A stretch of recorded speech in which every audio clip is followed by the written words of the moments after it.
be strong in this time, son. I'm a survivor. I will survive, I will survive. And I'm a firm believer. We'll forever strive just to stay alive. That simple means say, nobody can hold me, man. Nobody can drain my energy. Nobody can hold me sick. I will let alone negativity. Nobody can hold me, man. Nobody can drain my energy. Nobody can, nobody can. Everybody show me some strength. No weakness, show me a lion power. Strength, no weakness, show them who we are. Strength, no weakness, show me a lion power. Everybody strength, no weakness, show them who we are. And when you roll, your enemies they must tremble. Your enemies they must tremble. Yo, and when you roll, everything has to humble. Everything has to humble. I'm a go-getter. I does go hard, I does go hard. And I'm a kind of fella. Put my trust in God, put my trust in God.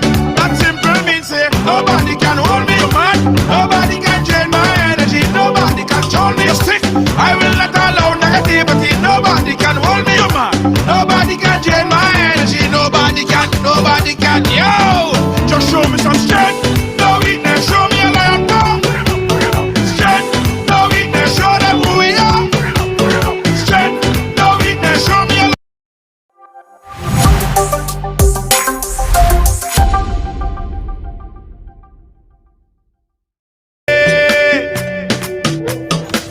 You gotta be firm in this time, son. You gotta be strong in this time, son. I'm a survivor. Yes, yes, yes. 1, 2, 1, 2.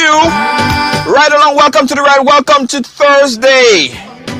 Yes, it's Thursday. It's Thursday. I didn't have to really remind you guys. I just like to shout it. Thursday. How you guys doing? How you guys doing? Welcome to the ride. Welcome to this beautiful Thursday on the ride.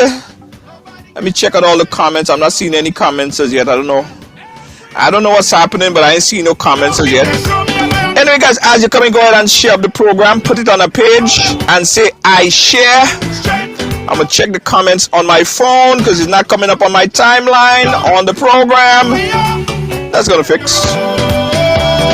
Yes, yes, yes.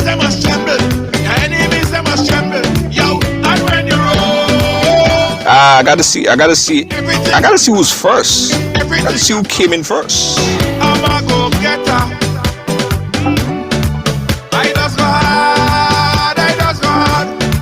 And I'm a kind of fella. Alright guys, so okay, I'm watching you now, watching your comments now. I'm watching your comments now. Hey, Tamika Rogers, how you doing? As you come in, just say I share. Just say I share, Tamika. Thank you so much. I share. Jillian, how you doing? Lacey J, how you doing? Nobody can drain my energy. Hey, pick up yourself, Joan. Just show me some strength. Thank you. Show me a lion power. Peter Joseph. Lydia James.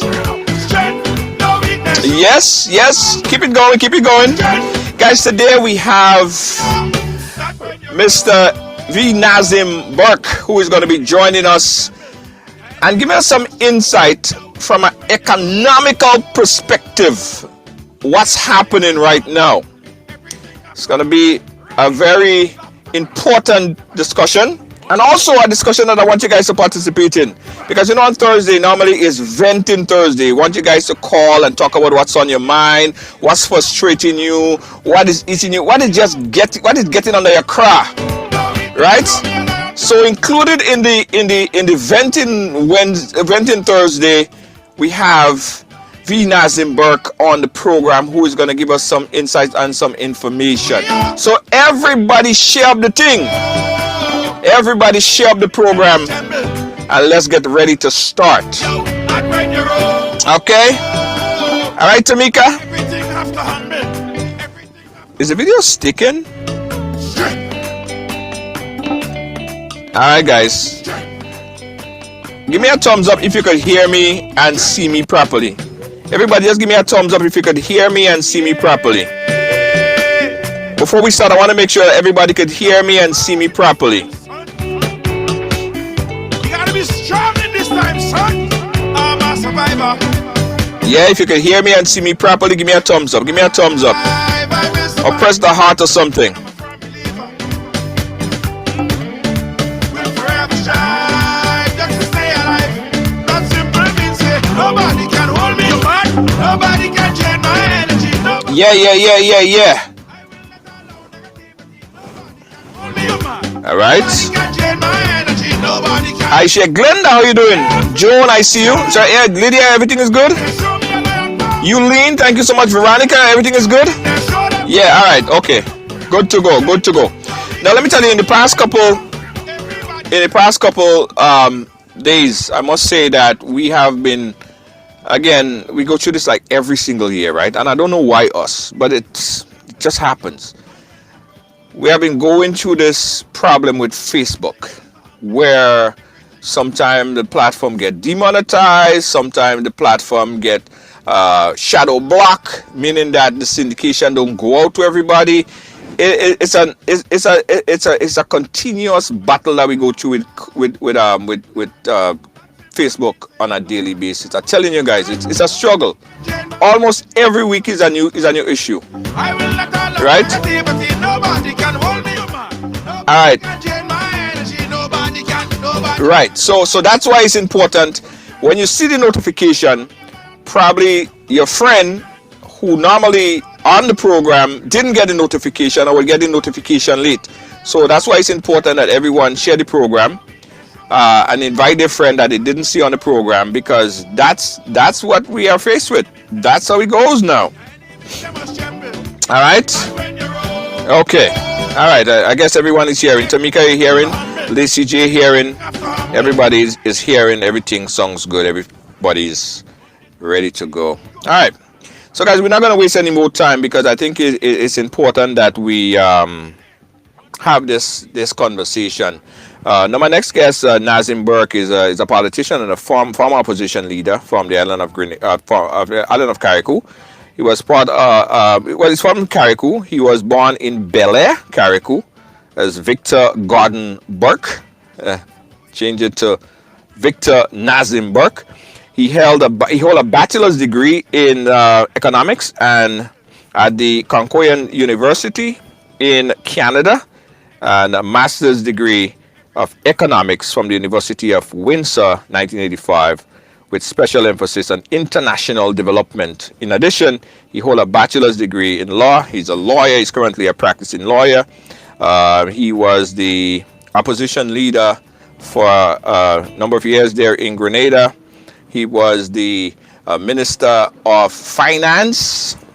He was, most recently, he was the head of the new NDC, and he has subsequently resigned or stepped down as leader of that party after the crushing defeat from the last election. Guys, help me welcome on the program here today, Mr. Nazim Burke. Sir, how are you doing?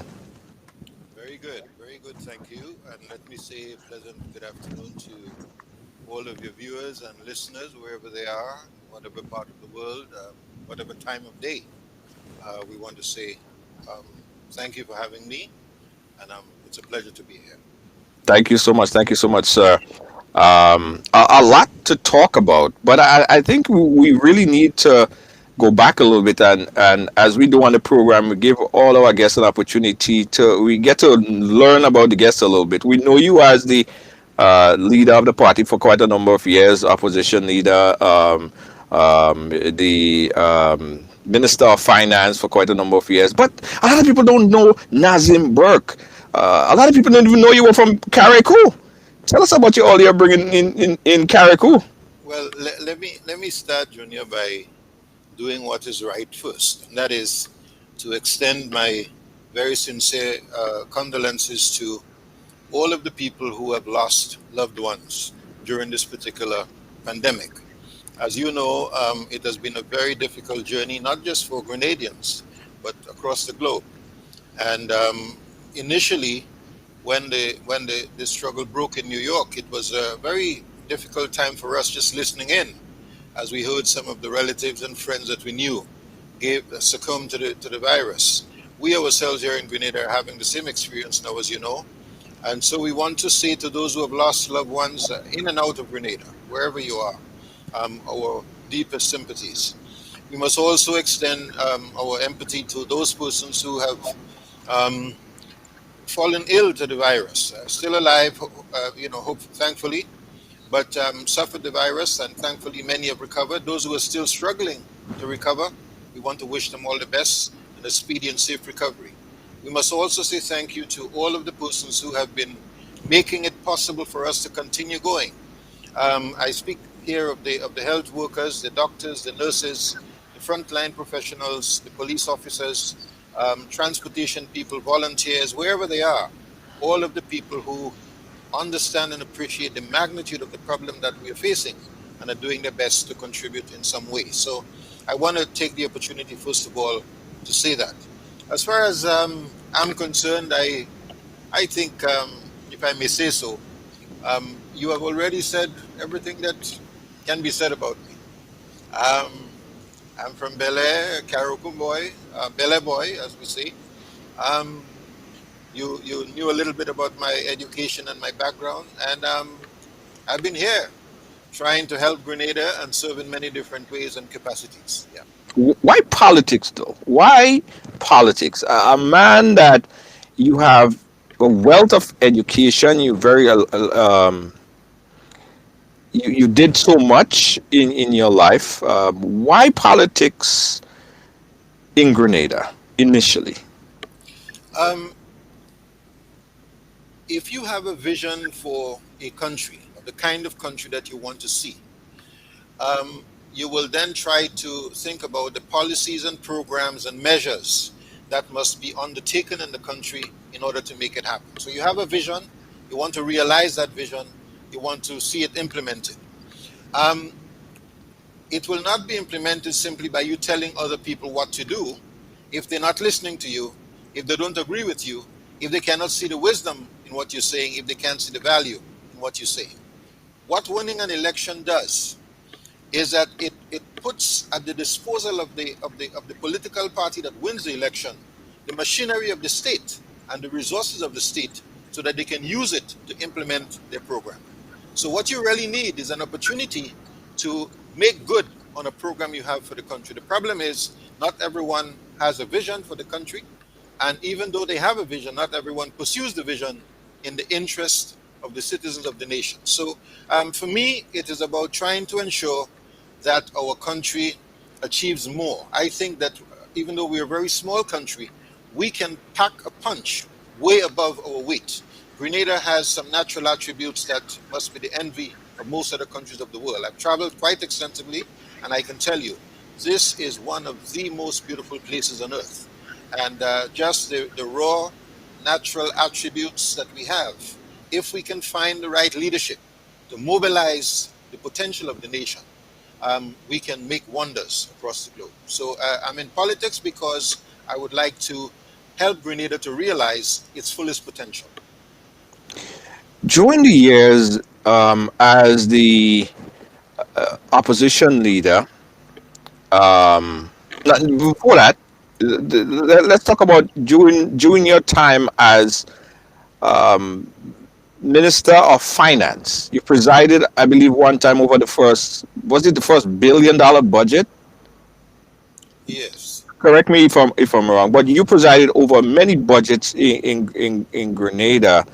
I want to do a comparative on what was then the budget that you presided over and the allocations. And no, I think, but I don't want to step too far into that. But I still want to get to understand your early upbringing into politics and your influence, because again, we know Nazim Burke as being on there in Parliament. You were there for quite a number of years, but a lot of people don't know you. They don't know who Well, this man is. let me tell you who I am. I grew up in Carriacou in very poor and difficult conditions. My grandmother in Bel Air, she had 6 children. Um, my mother had 9 kids. Yeah. And my mother traveled very early, leaving 6 of us with our grandmother who cared for us and provided for us, and saw the value in education and always told us, if you get an education, you can work your way out of poverty. Our mother went to Trinidad initially, worked hard. I remember the barrels and the boxes coming with food and shoes and sneakers and different things, just to make ends meet and to support us. God rest my grandmother's soul today. My mother is 90 years old, still alive, still cooking, still baking, still washing, still goes on the beach 2 or 3 times a week. Yeah, solid lady, full of life, full of energy. And I grew up in those conditions. So I grew up not having. I understand what it is not to have. And I understand the value of hard work and sacrifice. And I was able, with the help of many people, to obtain an education. And that is what has made it possible for me to now make a contribution to the country. So there's really nothing more to that other than I started at Bishop's College in Carriacou. Those were wonderful years. I then came to the GBSS.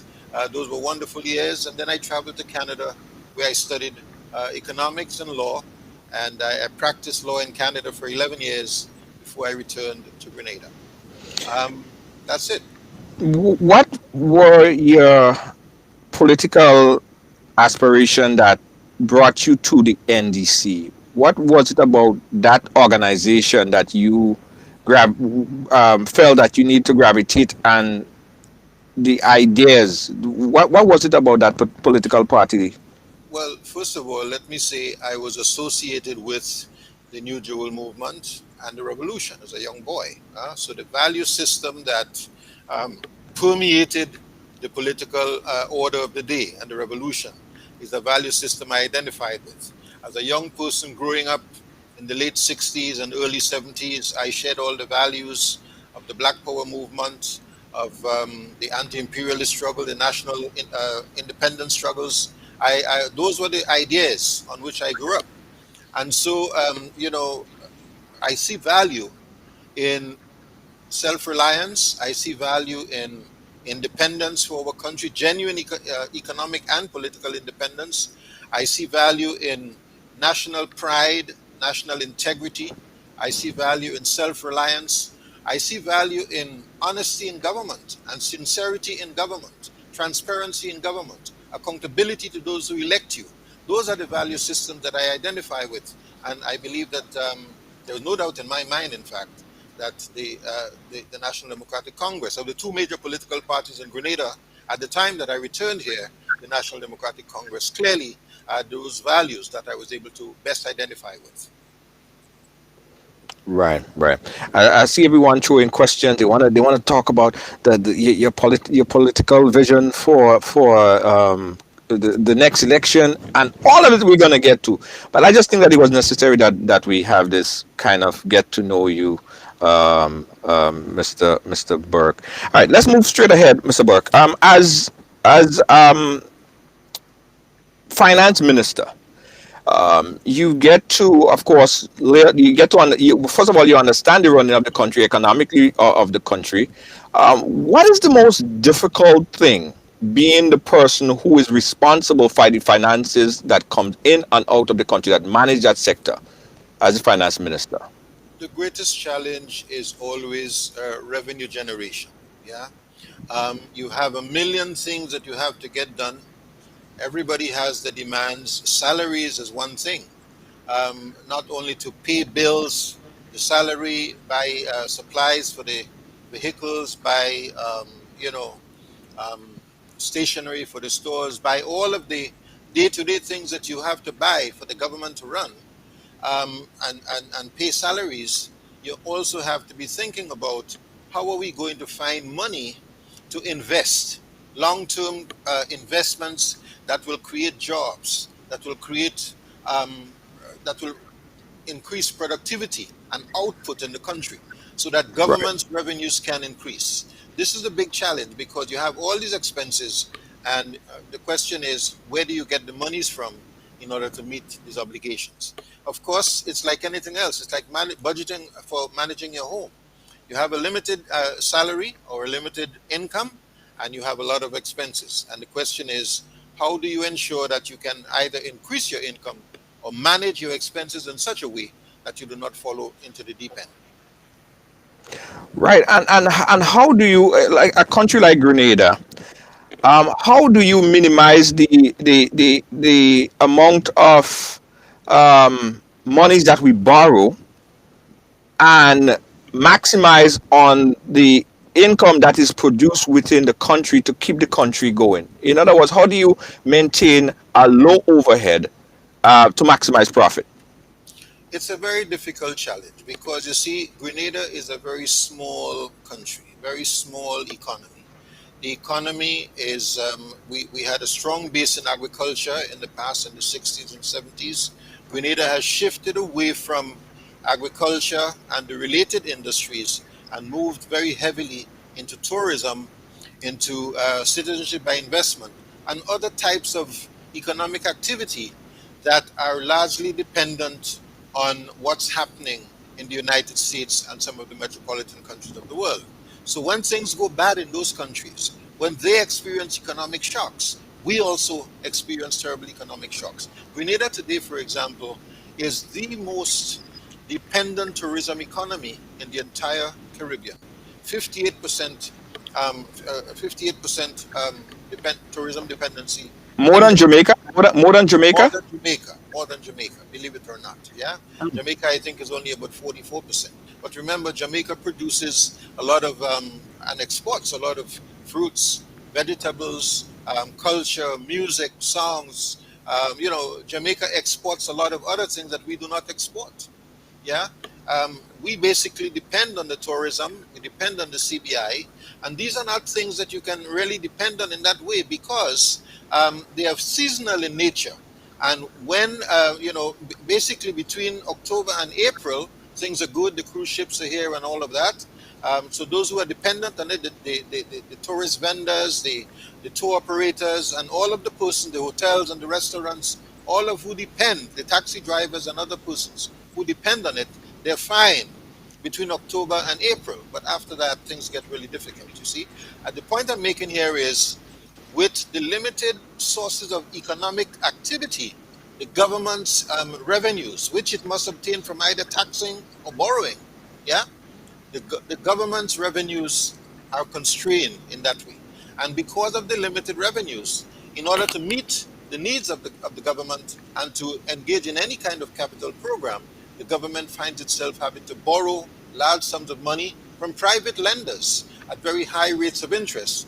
And the result is that much, if not most, in fact, of the money, the largest percentage, the largest chunk of money that we collect every year goes towards repaying these loans that we have. So it's a very, very difficult situation for countries like Yeah, ours. I could understand. But when did that change? Because I remember, I'm young enough to remember a point in time in our history where we were not, we were coconut, mega, and banana. We were not so 40 something or whatever percentage that you quote on tourism. At what point in time of our history did that change? Because I'm young enough to remember it wasn't always like that. Yes. Agriculture Well, was a priority. yeah, I think it really began in the very late 60s, early 70s, that the trend began to change when the United Kingdom decided that it was no longer going to grant any special preferential treatment to our bananas and so on coming here. Yeah. And gradually, our dependence on agriculture, on bananas especially, began to shift. As far as cocoa and nutmegs were concerned, there was always a good market. There is always a good market for cocoa and nutmegs. But I think what has happened here is, especially after Hurricane Ivan, when much of the trees, much of the crop was destroyed, the governments, succeeding governments, and especially the new National Party administration, which has been there for the bulk of the time, has never really embarked upon a very serious replanting program. Cocoa, our cocoa, I think it is widely known, is among the highest quality in the world, right? The best in the world, and earns a price that is sometimes as high as three times the price that cocoa from Africa, some of the African countries, realize on the international market, but we do not produce enough of it. And cocoa is a product that there is always a demand for chocolates all over the world. Statistics show that whenever people are in depression, whenever the world goes through depressions or economic recessions, the demand for cocoa goes up. So whereas the demand for many other things go down, the demand for cocoa goes up.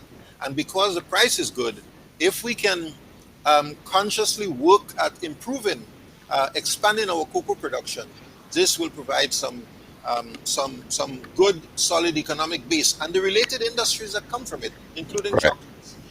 Part of the difficulty is you have to have the political will, and you have to commit towards the development of agriculture. And I keep saying agriculture and related industries because it does not really mean that you have to sell all these things in their primary state. People Right. love Grenada chocolates, for example. You know. Yeah, yeah. Guys, again, we're talking here with former opposition leader, former Minister of Finance, Mr. V. Nazim Burke, on the way forward in Grenada. And you guys, I want you to participate in this discussion as well. The number on the screen is the number that you call. The phone line is going to be open throughout the duration of the program to call in and ask your question. Again, the number is right there, 718-701-5720. Mr. Burke, in the last election, the party, the NDC, went into a crushing defeat by the now ruling New National Party. Do you think that that was a referendum on the strength of the NNP or the weakness of the party that you led at the time, the NDC? It may well be a combination of both. Yeah, I think the strength of the NNP is not in doubt. They have built a very strong political machinery over the years. They have the resources, financial and otherwise, to sustain the campaign. The leader of their party has been the only full-time politician in Grenada since 1984, and he has the financial resources to commit full time to politics, whereas many of us in opposition, you still have to try and make a living and pay your mortgage. Yeah, it is easy for people to say, "Well, all you're not doing anything," but at the same time, some of the folks do not realize that we don't have the means, we don't have money to finance ourselves, and you have to depend on other people to help you. So that, in part, um, you know, limited resources of the political party um, is always a factor. And the political party that is in government, that has available to it the resources of the state, that has available to it the fact of the incumbent, that has available to it relationship with other friendly governments that will make contributions, and friendly political parties, it is in a better position to do the things that to hold on to power than for you to unseat the government. Yeah. So part of it is our own limitations, and then of course we must admit that the party has had a challenge over the years. Coming out of 2012, 2013, there was a challenge, a perception that the party had let down the the, uh, the nation, that they gave us the election in 2008, and then we in a sense we self-destructed in 2012. So there was a confidence issue, and so I think since that time there's been a gradual work effort, a task of rebuilding the organization and restoring the confidence which the public has in the party. We have a tendency to always want to find somebody to blame. But Hmm. sometimes things happen not because anybody's at fault. Sometimes, a marriage breaks up, not because one partner is the good one and one is the bad one. Sometimes both people are very loving people, very decent people, very warm people, very good in other respects, but the chemistry between them, the working relationship between them is not good. And that is essential. The synergy is essential to success. Now, you mentioned the self-destruction, and I think that a lot of people saw it as that. A lot of people saw the NDC at the latter part of the coming on to the latter part of the election, that he did self-destruct. You had members that was being terminated from the party, internal dispute. It seems like there was two fragments of the party. It seemed like it was tug of war on two sides. It seemed like the leader, people were saying that the leader was weak, and you were accused. And I don't know if you fully defended yourself or if you just didn't want to defend yourself. You was accused of being a liar. That was very, when people hear Nazim Burke, that was tagged onto you as the liar, or the person who lied the most in Grenada. And you never really defended that. I don't know if you did, but you didn't do. I don't think it was a significant enough job because people still Yeah. look at you. Well, listen. I put it this way. If somebody came and said to you, Junior George, I'm a rapist, you're a rapist, right? You can say, no, I'm not a rapist. But I believe that you saying that you're not a rapist, somebody might simply say that it's self-serving. They don't expect you to come and say, yes, I'm a rapist. Yeah. So if you say I'm a liar, I can say I'm not a liar, but I don't want you to judge me by what I say. I want you to Mm. judge me by what I do. Right? There are three ways to judge a person. One is by what they say, one is by what they do, and one is by what other people say about them. So if somebody says I'm the biggest liar in Grenada, you have to test that and form your own opinion. Don't just suck on to other people's or latch on to other people's ideas.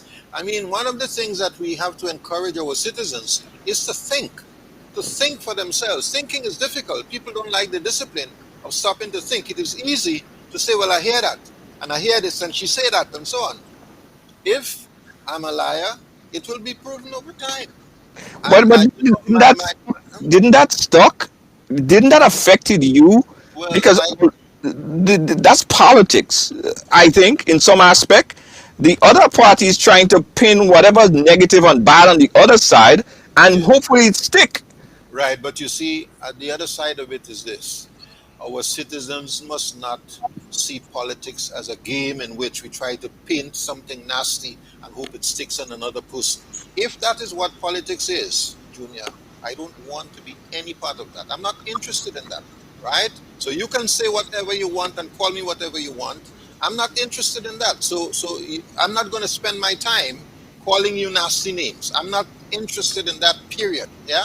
I'm not going to use my energies. I always say this. Um, One of the things that I made a promise to myself when I was a young man, that I would never want my children to be ashamed of me. That is a promise I made to myself, and that is a promise I try to live by. Yeah, that I will never want my children to be ashamed of me. That when they walk in the street, somebody has to cry out and laugh and make fun of them. You know, and I feel proud because when my sons see that kind of story about me and all the nasty stuff, they laugh and say, well, listen, they wonder who they're talking about because they know their father, you see? So I can't spend my time just trying to prove stuff like that. What we need is to educate our population so that they can understand that the role of the politician is not to throw mud at other people and hope that it stick. The role of the politician is to have a vision, first of all, for the future development of the country, mobilize the country's resources, spot the opportunities, and mobilize the nation to get it done so that we can improve the quality of life for our citizens and make our country a place that we will all proud to be in. That's the part that I'm interested in. If I cannot play that role, I have no interest at all in politics. I'm Yeah. serious about that. None. If I cannot make a meaningful contribution, there is no place for me in politics because I'm not interested in mudslinging and calling people nasty names. I don't do it.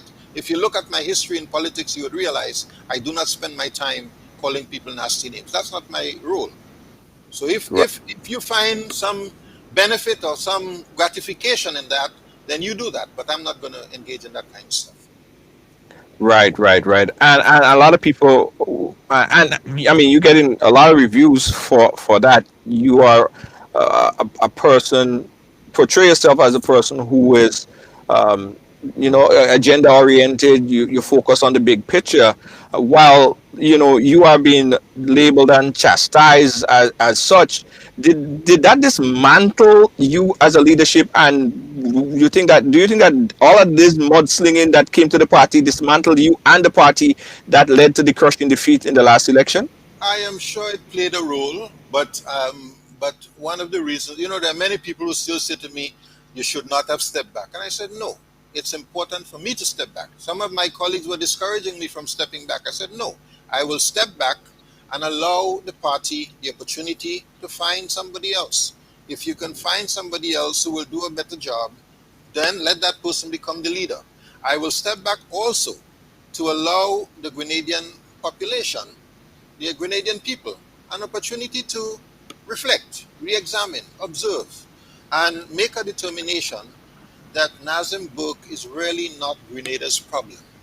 Grenada has much bigger problems than Nazim Book. That even if Nazim Book steps aside, the problems remain, and that is the point. I am not the problem. I was simply trying to be a part of the solution. Yeah. So if today the people realize that, then I'm vindicated.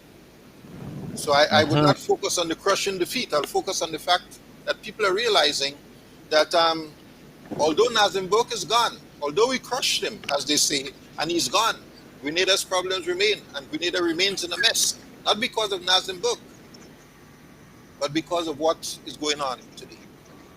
In hindsight, and then we're gonna change gears a little bit, but in hindsight, if you were to relitigate, if you had to redo the last election, what are some of the things that you think, hindsight being 2020, that you would have done differently? Um, some of that, I think, I would prefer to share quietly with some of my colleagues. Yeah, Okay. yeah. But but I think that there's something that can be done differently. One of them that continues to be of concern, continues to occupy my mind, is that I believe that the party has to have a much stronger legal machinery to help it fight the elections, because the irregularities were not sufficiently well uh, prosecuted, in my view, in the Mhm. election. Much more could have been done about that. Mobilizing a team of good lawyers and getting them to help fight for what was right in the electoral system. Someone messaged me and they say, "Oh, what Nazim talking about? He don't do mudslinging," and they spend so much time talking about the briefcase scenario. They went through a whole campaign season talking about it, and when they got into power, they couldn't even bring up any evidence to substantiate the claim of the briefcase situation. Well, I would answer the person in this way. There's a difference between mudslinging and speaking about allegations which have surfaced not by me but by journalists. Yes, investigative journalists, and we calling for an investigation to occur. That's not mudslinging. That person who's suggesting mudslinging, I think, has a different idea to mudslinging than what we have. Yeah, I do not. I don't consider that mudslinging, right? An allegation was made by David Marchant, a well-known financial investigative journalist in Miami, that he spoke to certain persons who told him certain things about our prime minister, and we have a right to say we want an investigation to determine whether it's true. That's not mudslinging. That's not mudslinging. I don't agree with that person at all. But the campaign did preface its attack on the NNP based on that. That was campaign ads. That was you went in head on that premise. And when he get in power, when if you were to get in power, you would get down to the nitty gritty of this. You would get down. You would expose all of this. But you were in power, and they were nothing made of it. Well, again, right? You may say nothing is made of it. Some circumstances may, the fact that nothing was made of it doesn't mean that it didn't happen or it doesn't exist. You see, um, there may be other considerations, there may be other factors, yeah. But I don't think that that really is what the campaign was based on. Yeah, I don't think our campaign in 2008 or 2003, I'm sorry, 2008, was based on the briefcase. There were much more important issues that were identified, and in fact, what we spoke about was the future, what we were going to do about the economy. So I don't think that we won the election because of a briefcase ad. You know, there was much more substance to our campaign. Right. Okay. Again, guys, your opportunity to chat here with V. Nazimbok, former MP, former opposition leader, and former Minister of Finance in Grenada. We're talking about everything economics and going forward. Mr. Burke, we are in a crisis situation right now. We are in a terrible crisis situation right now. Um, and I saw you on a broadcast yesterday on GBN where you said that it is. Let me see if I don't want to misquote you, but in the essence, you're saying that we're in a very, very bad place. How bad is it right now, and how bad is it going to get before it gets glimmer of better from here? Well, I think we are in a very bad place. The reality is that as a result of COVID and the lockdown that we have experienced because of COVID, many areas of economic activity have grown to a halt. Tourism, as we said earlier, plays a very central part in our economy, employs, according to the recent statistics, 44% of the entire workforce works in tourism or tourism related industries. Yeah. And essentially, there's been very little or no tourism since COVID. St. George's University, education services. This particular university accounts for 22% of the entire GDP of the country, the gross domestic product of the country. They've been shut down for quite a while. They just opened up, and then, of course, they've now gone back onto online training. We are praying, all of us, that they will not have to leave, the students will not have to leave Grenada again. But all of the industries, from hairdressing to rental car services to supermarkets to hotels to restaurants, all of the services that are ancillary to the university have suffered. Um, Construction sector has suffered. According to the statistics from the government itself, there has been a 21% decline in construction activity, and the sale of building material has declined by 26%. Agriculture has gone down by 13%, so that manufacturing has gone down. Mm. So that in many areas, in most of the areas, in fact, we have suffered serious decline. The Minister for Foreign Affairs, speaking in the United Nations a few days ago, pointed out that by June of last year, um, over 14,000 people had been thrown on the breadline, into unemployment. That shot up the unemployment rate shot up to 28.4% as a result of that. This was June of last year. That Mhm. situation has not changed, has not gotten any better, really. In fact, it may have gotten worse in some respects. So that with all of these things happening, it means also that government's revenues have fallen considerably, and government's ability, therefore, to engage in any kind of capital expansion, which is how you create jobs, sustainable employment, and how you increase the size of the economy. None of these things are working. Yes, a number of persons had been engaged before the crisis as health wardens, as traffic wardens, as environmental wardens, as Imani workers, and so on. Um, these persons, while their contribution to society is very, very worthwhile, and I don't want to berate it in any way, the reality is, by in and of themselves, they do not increase the size of the economic pie so that everyone can get a larger slice of it. Yes, they provide support services to those who are engaged in increasing the size of the pie. So it's a very difficult situation, and I can't say with any certainty how things are going to go from here. I think that the general predictions from the international multilateral agencies is that things are going to get better from here. But again, there is uncertainty because we really do not know how what twists and turns this virus is going to make. In some places, they are predicting a fourth wave.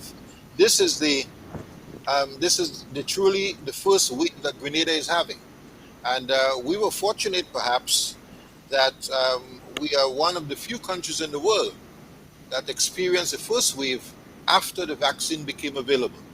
So we actually had an opportunity to suppress the wave if we had made better use of the vaccine. Right, right, right. And you said it pretty. I think you're very clear. What you said first is like when they catch a cold here in the US, they catch pneumonia in Grenada. COVID is very, very, very prevalent right now in the diaspora. People are hesitant about traveling. They don't even want to leave their homes. Still here in the US, although they're vaccinated. So that is a massive hit for a country that is so much dependent on tourism, like Grenada, and as you said, about 40 something percent. So knowing that that's the reality that we're facing, if you were to, or you were in the driver's seat right now, or advising the person in the driver's seat right now, what preparation could we make for the next 2 3 years? No. Well, I think the first responsibility, the first challenge for the government is to identify what are the critical sectors that are going to make a difference. The challenge for the government at this stage is how to stimulate economic growth, how to boost employment, how to reduce the vulnerability of the citizens and maintain a social safety net in such a way that people who are in middle incomes do not lose their jobs and their incomes and their livelihoods, and that the people who are already dispossessed do not fall into abject poverty.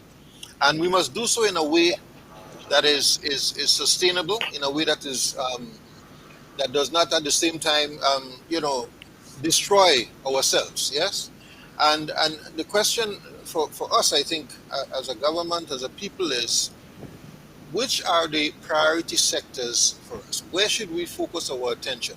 We can't simply um, go about begging. We cannot approach life as though we were a nation of beggars, because our pride as a country must rise above that, first of all, and secondly, other countries who have a history of assisting, they themselves, their own citizens, are not so keen to be just giving away the tax money to other countries in the world. Yeah, so that we have to sort of focus on how do we become more self-reliant, how do we become more economically independent, and in order to embark on that quest, we must be able to identify what are some of the areas that we will have to give attention to. And I maintain that the area of land use is very important.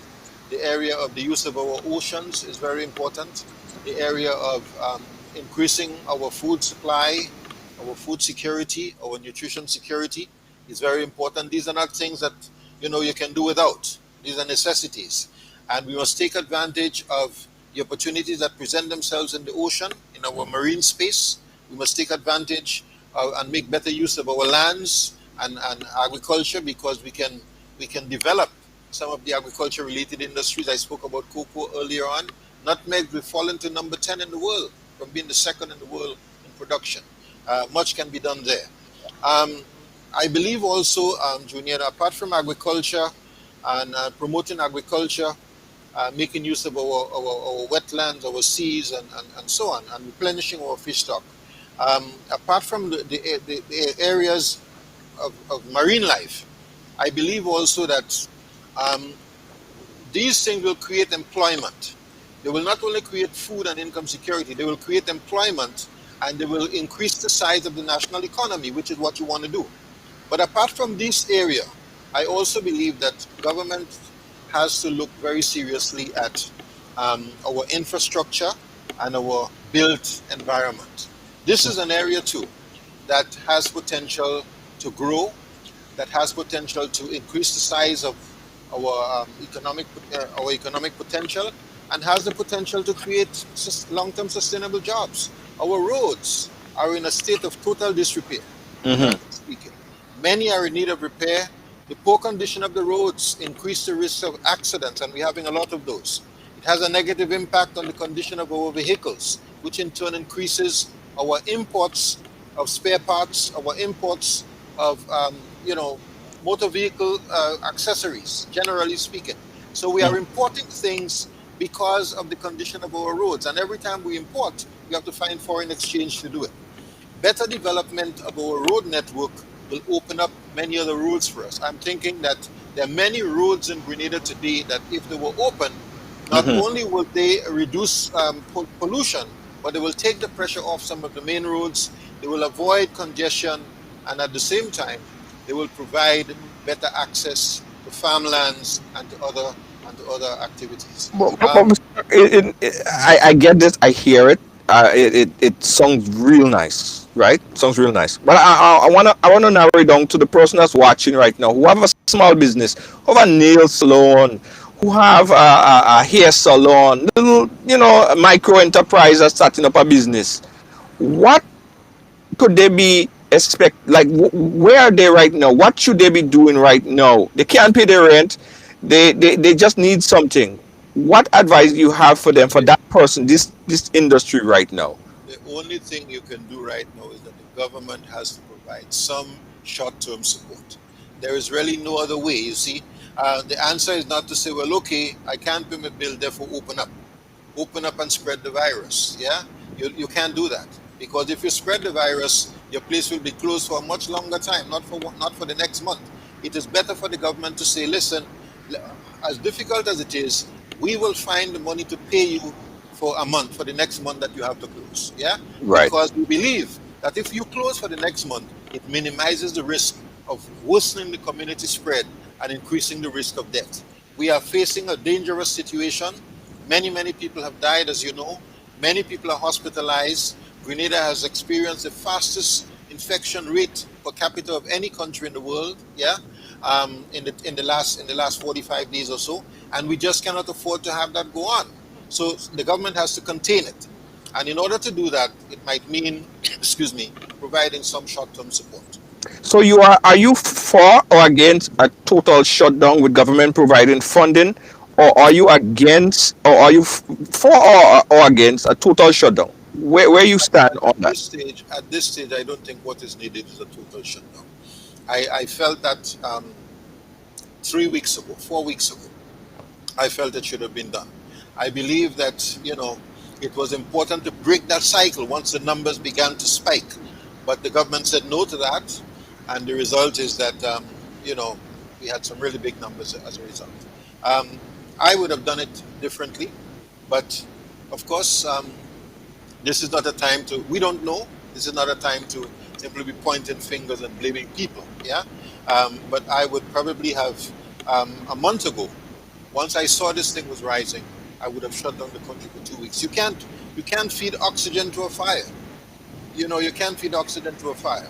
And the virus moves when people move. That's how it moves. It moves through people. Yeah. Therefore, if you sense that the virus is spreading through the communities, you have to stop the movement of people for a Right. period of time. You have to stop the movement of people. So that would have meant perhaps shutting down the transportation system for 2 weeks. Yes, and people would say, even if you do that, right, and you have people within the community, because it's community spread, it's in the community. We have families who are families, sometimes three or four people staying in the same house and in small houses. So how, and they would go to the general hospital or go to the clinic, test positive, and go home, Well, and it's the whole family. jump a bus to go to the clinic also. Yeah, And you might be working somewhere and somebody says, I'm positive. The boss says, well, listen, somebody here is positive, we have to go home, and people just jump the bus and go home. and go home. Yeah. So in other words, and of course, in a minibus which holds 17 people, you can't do social distancing. Yeah. And then of course, let's face it, not all of our people have the same level of discipline and a sense of personal responsibility to say, well, okay, I should always keep my mask on. There are people who are still carrying their mask on their chin, you know. So you have these challenges, and part of what we have to work at and work with is encouraging more responsible behavior among our citizens. Yes. I heard someone on an interview, I can't remember the interview, but earlier today they said that the government need to do more as it relates to transportation. It is impossible to curb the spread of this virus in a community like Grenada when you have clinics that's open, and after someone get tested positive, they're going back home. He proposed to, one, have transportation to take the folks that are tested positive to a specific location, and whether it's a hotel somewhere or whatever. And in two, it does two things. One, it opens up, it pays a sector, the busmen that are, whether they have to mandate to be vaccinated, or they have some kind of protocol, So they're still getting some kind of work, right? So the buses are working, and then the government is actually facilitating for hotels as well that are currently empty, not sending them back home. So in that way, now you shooting two birds with one stone. What's your take on that? Well, the idea of having a designated facility, isolation facility, is a good one. You know, it may not be that you can spread it over too many facilities, because I suppose that with limited nurses and doctors and health professionals, you want to keep them as close as possible together, where they can build their synergies and use resources and so on. So you cannot have 25 different isolation facilities. But I think there is value in saying, have an isolation facility, one that can be, in a sense, a kind of hospital in its own right, which is what the government has said that they've tried to do by creating a floor in the general hospital for dedicated COVID use. You Right. know, you need to have a facility where, when somebody tests positive, they can be removed from the household, because in that way it minimizes the risk that they can spread the virus among the other members of the household. But Junior, these things are the horse has perhaps already bolted. Um, the disease has hit many households. I can't say today um, whether there appears to be signs that things are slowing down, which is good, but we have to still find a way to contain this. And I believe there's value in having an isolation facility. Yeah. Again, guys, I'm seeing a lot of people commenting on the chat, and I'm just trying to get their comments on the record and open up the phone lines so they could do so. So, again, guys, we're inviting you, if you have any questions, to call the number and let us have this conversation right here. We don't have Mr. Nazim Burke here every time, and the man is pretty busy. So, this is your opportunity. If you have a question, please call and comment right here on the live. 718-701-5720. Mr. Burke, do you think that the government approach or is approaching this whole vaccination thing and the whole self vaccination thing wrong? Case in point, when they first started, they usually had the post cabinet briefing, and we have Minister Steele who came out and push a very hard sell to Grenadians: get the vaccine, get the vaccine, get the vaccine. And the more he pushed, it looked as if a lot of people push back. And it seems now the idea is that let the minister sit back and let the doctors go forward and speak. So we see in the press conference with doctors and nurses, and they're speaking. Did you think that that was an oversight? It is difficult to say.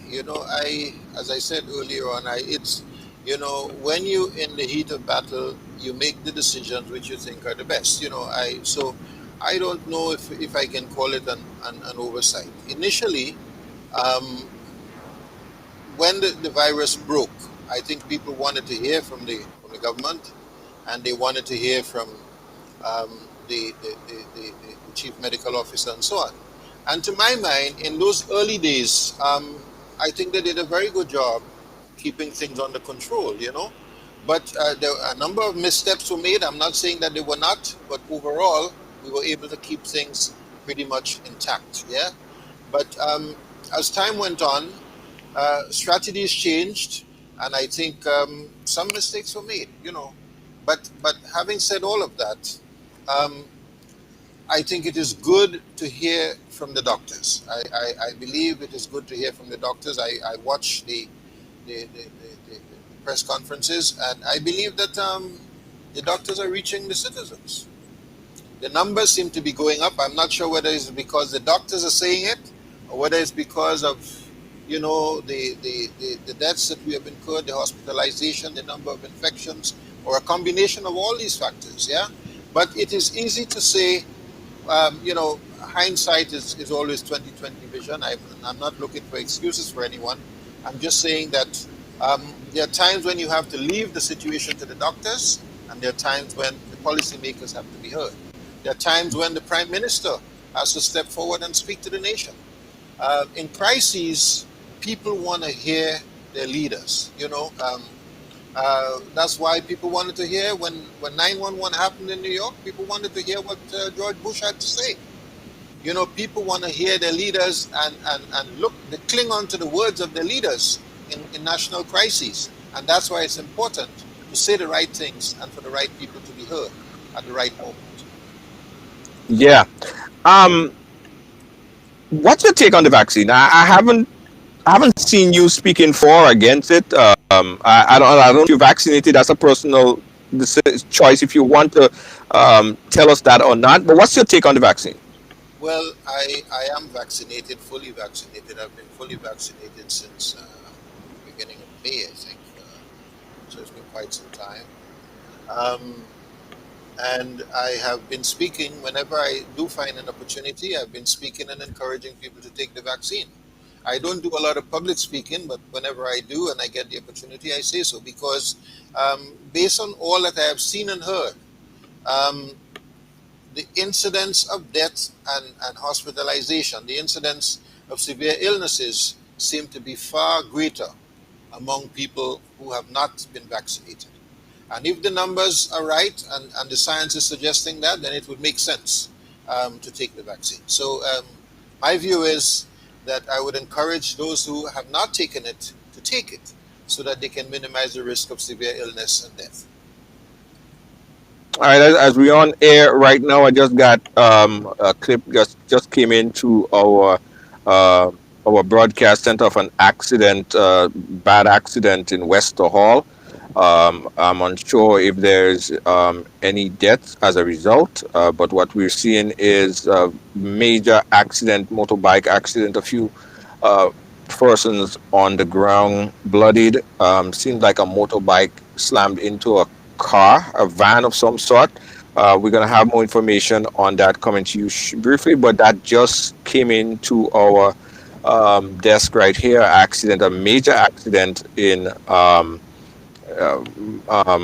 Wester Hall. Again, we'll give you guys more information on that. Stand by for more information on that. Sorry, Mr. Berkeley, that just came in here, and it's sad because it seems like there is some very, very bad injuries as a result of this accident in Wester Hall. More on that a little bit later.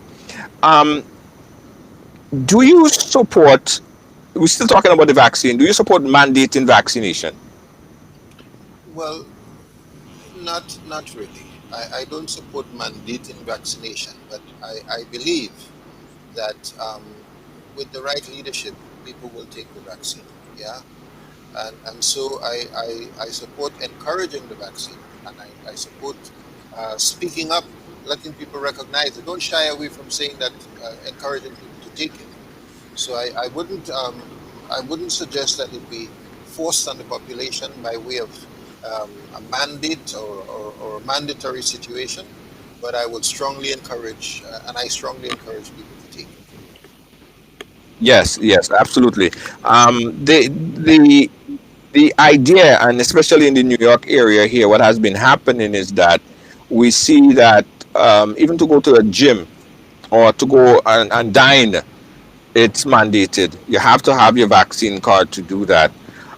Do you think that Grenada should as a way of curbing a second or third wave, move to mandate vaccination for whether it's dining in or all those other social type of events to curb the spread of another wave of the virus. Well, it might be a little early to say. I wouldn't like to say that. I mean, and I'm distinguishing between mandating the vaccine and putting a system in place that you might call a vaccine passport type arrangement. Yeah, you can't. It's one thing to say you require me to take it. It's another thing to say if I don't take it, I would not enjoy certain privileges. Yeah. So, but I think it's a little early to say. I wouldn't want to make a pronouncement on that at this stage. Right. All right. We getting on to that point. I realize that Mr. Nazim, everybody have everything to say in the chat, but nobody don't want to call. So it seems like I'm just gonna have to go head on with you on this here. Um, the new um, leadership of the NDC. Do you have faith in the new leadership, the current leadership going into the next election, or Are you looking at making a second return back into politics, possibly as leadership of the party at this point? People are asking. Well, on the first question that you asked, do I have faith in the leadership? I have faith in the leadership, but let us face it. The leadership itself is approaching a convention, yeah, and the leadership may change in the convention. Adjustments are made in parties all the time at leadership conventions and at conventions. So, I mean, it's not for me to pronounce judgment on the party. I have the confidence that those who are there are committed to change. I mean, are committed to change in the country and to winning the election to govern. But I also know that at the end of the day, the party will put its best foot forward as we approach an election. So that's how I would answer. Yeah, it's not a question of a lack of faith or a lack of confidence in the membership of the party.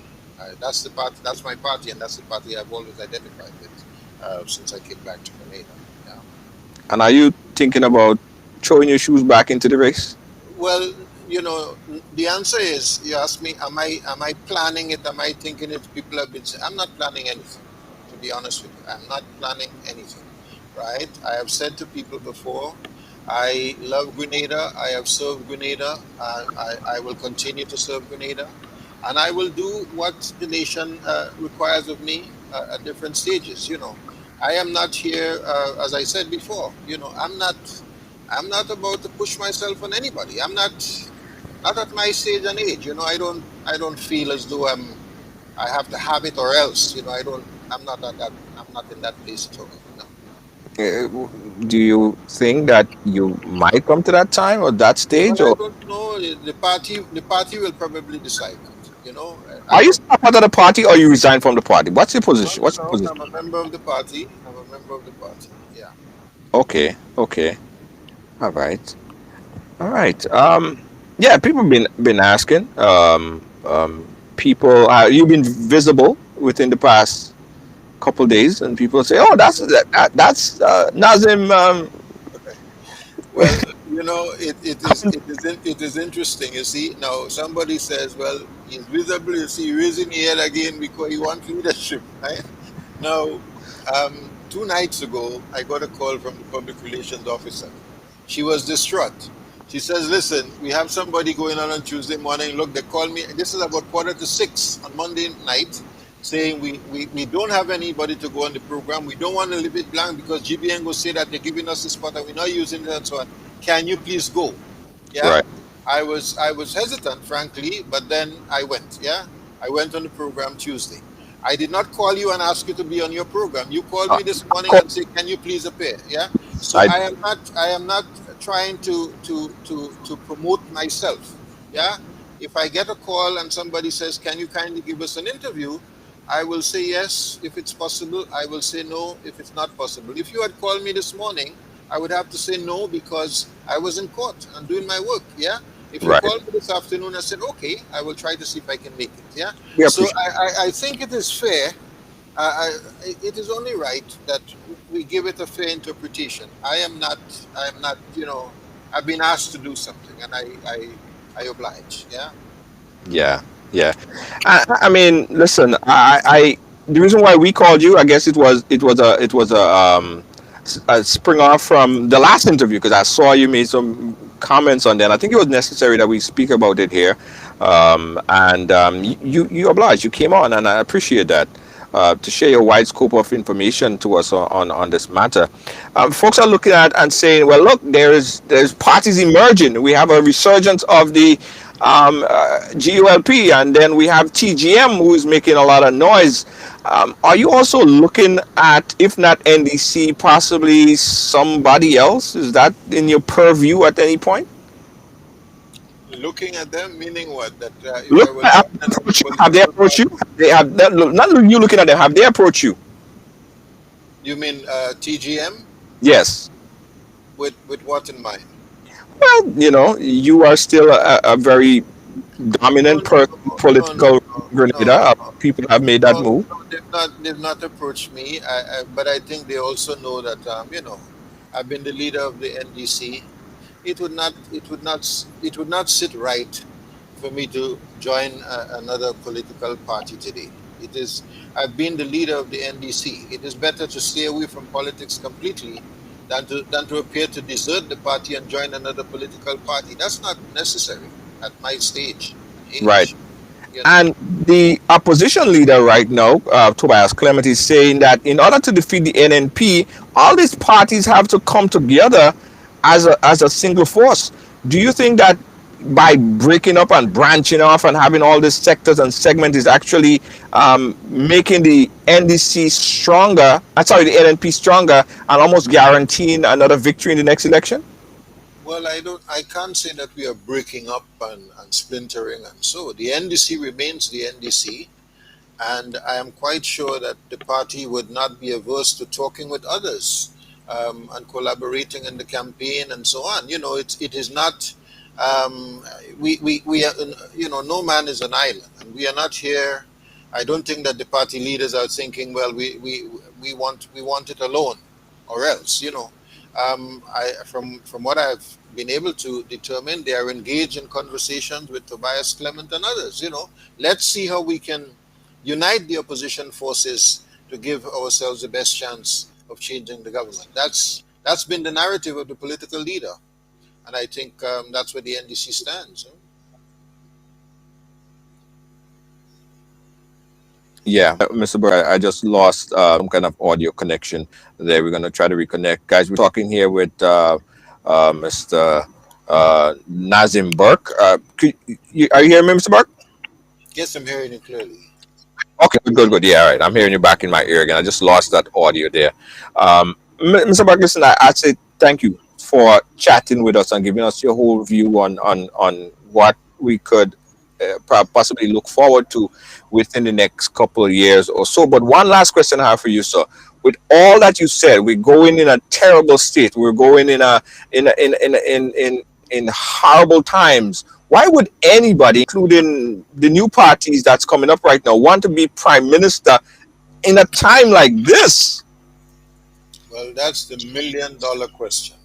In the interview I gave a few days ago, I was making the point that what we are facing now is nothing like 2010. It's not just an economic recession. This is, an economic hit of monumental proportions, and whoever was to take the leadership of the country today in the next election will have a monumental assignment. It's going to be a very difficult task, and you have to hope that that person or those persons are up to the task. It's not going to be easy.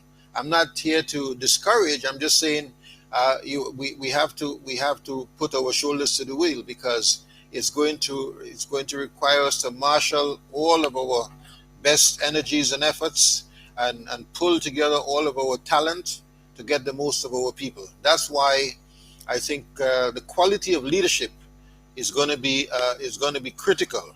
There's going to be no honeymoon period after this. It's going to be very short. People will become impatient very quickly after a new government, even if the government were to change. And so you have to be prepared to take some hits in government. You have to be prepared to be honest, to be sincere, to be transparent, and be honest with the people.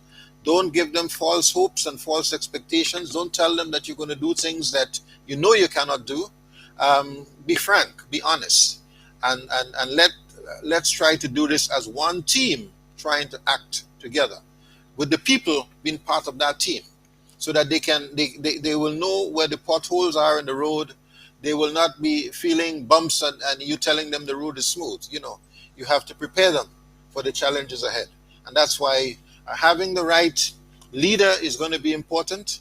Having the right team of people is going to be important. Not just the members of the team, but how the members of the team are deployed, how they are deployed to get the best of everybody. If a guy is a good wicket keeper, you don't put him to bowl.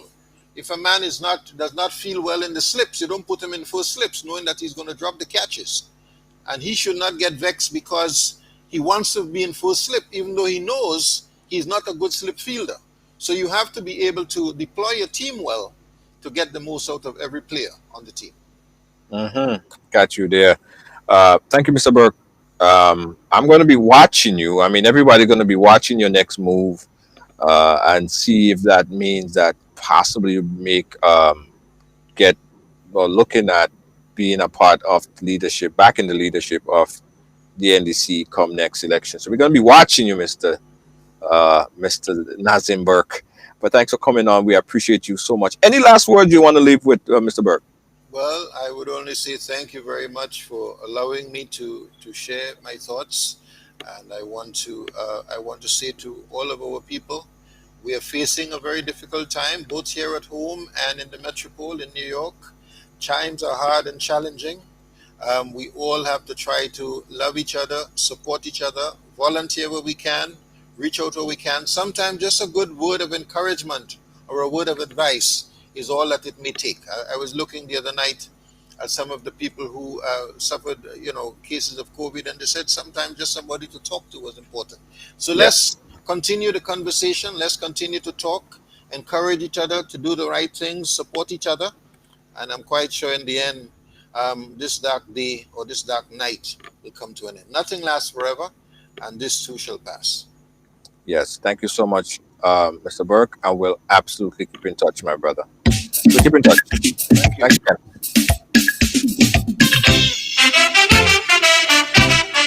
God, I am a prayer.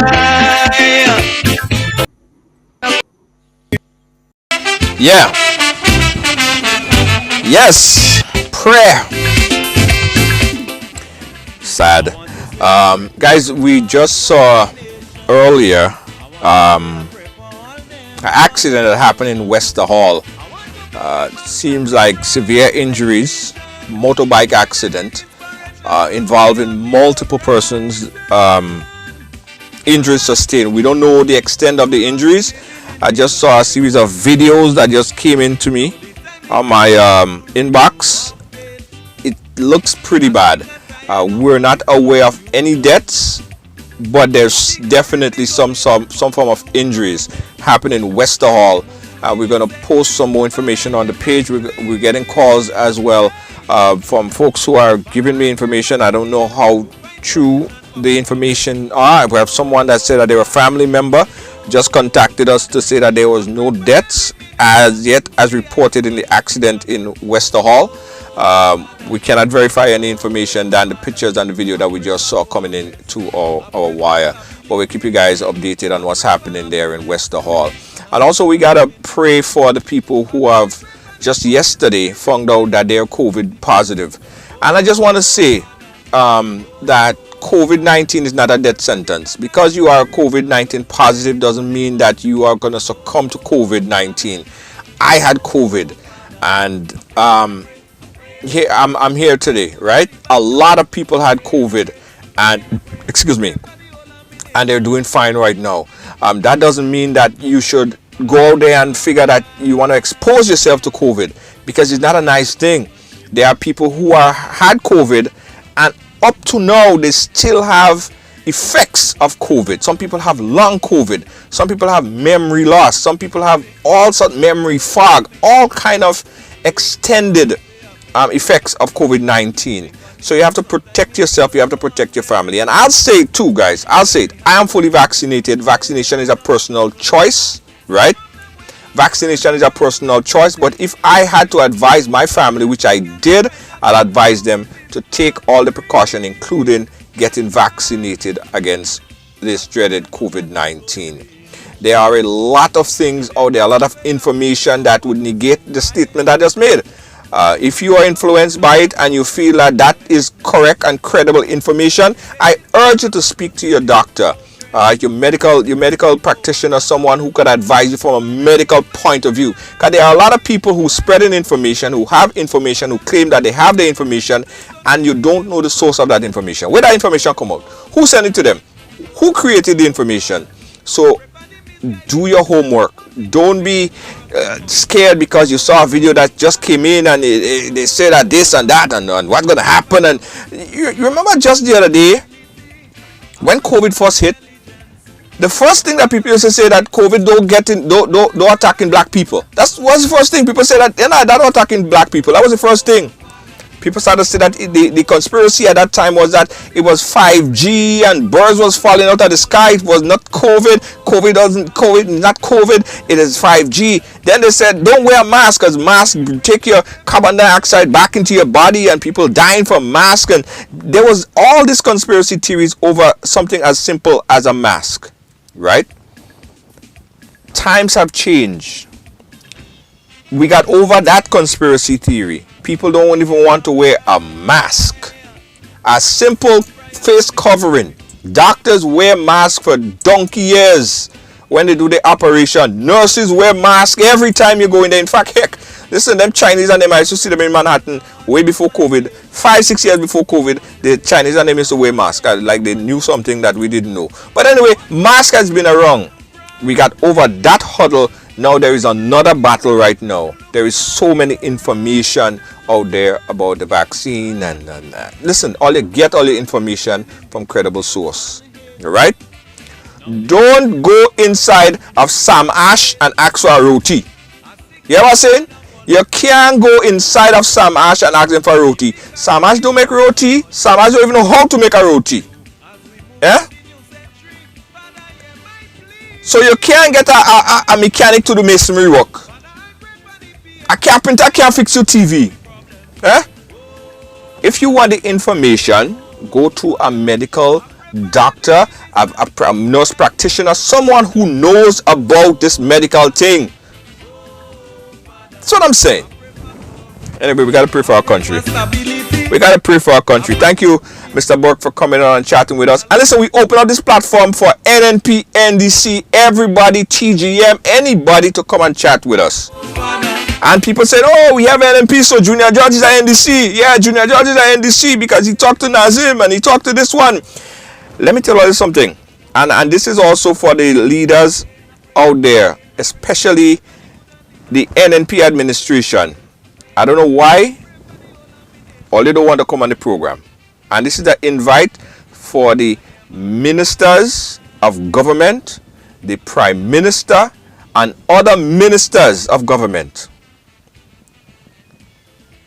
All they must start taking our calls, right? Because all they don't read our messages anymore. And when we have conversation and questions to ask, and we seek that information, the only time we get a response sometimes from the government is when we run a story. That is the only time when we hear something, when it goes viral. But that had to change. All you have to come better than that. I tell you that right now.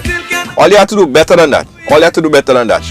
So we open up the platform for all sides to come and speak, because I think it's constructive when we could have conversation. We could learn more about each other. We could understand where you're coming from, understand your point of view, understand your perspective. Much better. Anyway, I'm gone. I'm out. And I am a prayer. Sing with me. A prayer for me country.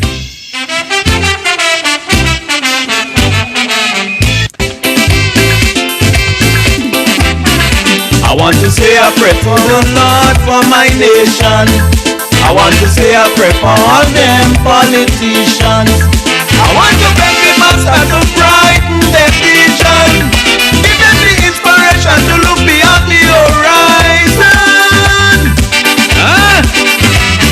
Too long we living in bitterness and hate. Now the time is right for us to renew our faith. I'm sick and tired of all the confusion. The bickering been going on much too long.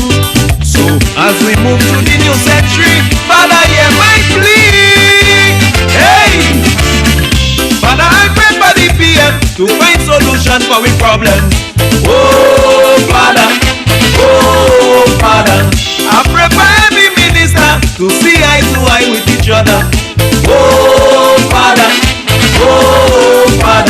I pray for progress, I pray for stability, I pray for happiness, and a whole lot of love in my country. Father, I pray for the police, please inspire them to keep the peace. Oh Father, I pray for the judge and the jury, and those who begging for their mercy. Oh Father, Oh, Father, I pray and I pray, I pray and I pray, I pray for the good and the bad man. I pray and I pray, I pray and I pray, I pray for the whole of my nation. Welcome to TD Bank, where you'll find the personalized attention you deserve and the legendary experience you expect. Let's do business. If you are a medical or dental practitioner, contact me to hear about our tailored lending solutions for residential mortgages, equipment purchases, practice-related commercial mortgages and refinance. Visit me at 500 Baychester Avenue to hear more about our full range of personal and small business banking solutions. See you soon. Feeling hungry, grab a snack. Caribbean food delight. Jamaican patties, light and flaky. Caribbean food delight. Taste the difference. Caribbean food delight. Grab a patty, take a bite. Caribbean food delight. Quick and easy, grab a patty, take a bite. Caribbean food delight. Oh, yeah. David Williams Funeral Service serve you with dignity and compassion as you mourn. Every day, we embark on the journey of life, and one day, the journey will end. It's on that day that you can entrust the celebration of life of your loved ones to David Williams Funeral Service. Call 718-291-38